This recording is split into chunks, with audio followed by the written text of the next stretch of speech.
তাহলে কি ও এইভাবে টাকা উপার্জনের জন্য শিক্ষা অর্জন করেছে?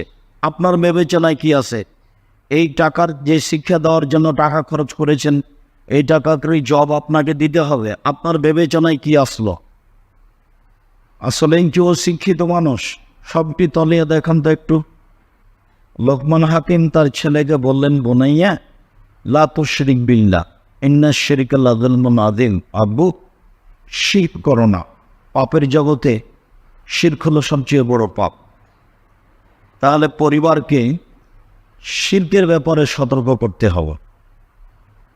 বাংলাদেশ জীবিকা নির্বাহের জন্য যতই কঠিন হোক, বাংলাদেশের রাস্তাঘাট, চলাফেরা, শিক্ষা প্রতিষ্ঠান, স্কুল, কলেজ, কোর্ট কাচারি সব কিছু শিরক দিয়ে ঘেরা।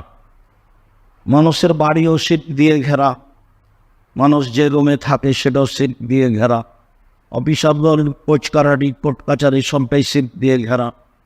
এরপরেও মানুষকে বিবেচনায় আসতে হবে যে ছেলেকে মেয়েকে শিরক থেকে বাঁচানোর চেষ্টা করতে হবে। কী পদ্ধতিতে বাঁচানো যায়? বাপ কি শুধু খাওয়ার জিম্মেদারিতে থাকবেন? বাপ কি শুধু চলমান যে শিক্ষা চলছে সেই শিক্ষাকেই শিক্ষা হিসাবে ছেলে মেয়ের জন্য প্রাণপণে চেষ্টা চালিয়ে যাবে? প্রাইভেট পড়াতে পারলে, ইংরেজি শেখাতে পারলেই কি আসলে বাপের জিম্মেদারি শেষ?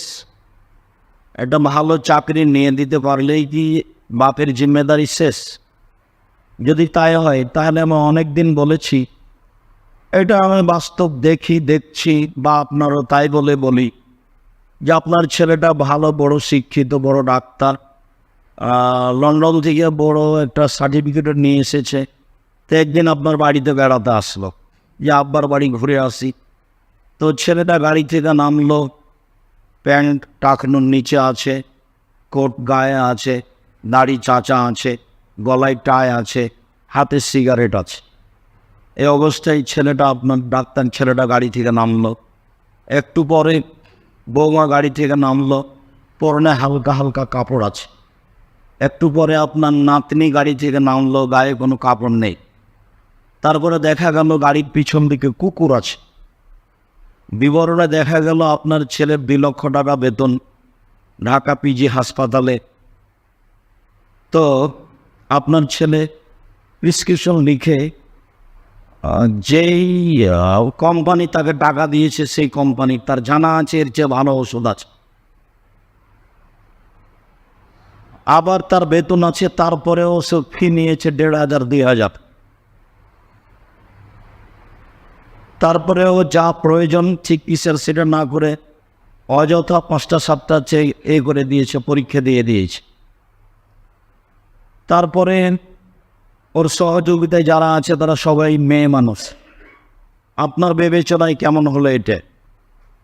আসলেই কি এটা শিক্ষা হয়েছে? তাহলে কি ও এইভাবে টাকা উপার্জনের জন্য শিক্ষা অর্জন করেছে? আপনার বিবেচনায় কি আছে? এই টাকার যে শিক্ষা দেওয়ার জন্য টাকা খরচ করেছেন, এই টাকারই জব আপনাকে দিতে হবে, আপনার বিবেচনায় কি আসলো? আসলেই কি ও শিক্ষিত মানুষ?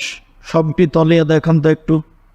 তার বাস্তব অবস্থা থেকে নিয়ে, তার শারীরিক কাঠামো থেকে নিয়ে, তার পারিবারিক কাঠামো থেকে নিয়ে, তার গাড়িটা থেকে নিয়ে, তার প্রেসক্রিপশন থেকে নিয়ে, তার ফি নেওয়া থেকে নিয়ে, তারপরে তার ওষুধ লিখা থেকে নিয়ে, তার যারা সহযোগী আছে তারা থেকে নিয়ে, সব মিলে আপনাকে কেমন মনে হয়?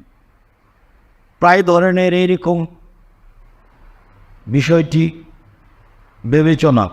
আসলেই কি বাপ তার জিম্মেদারি পালন করছে শিক্ষা দেওয়ার জন্য?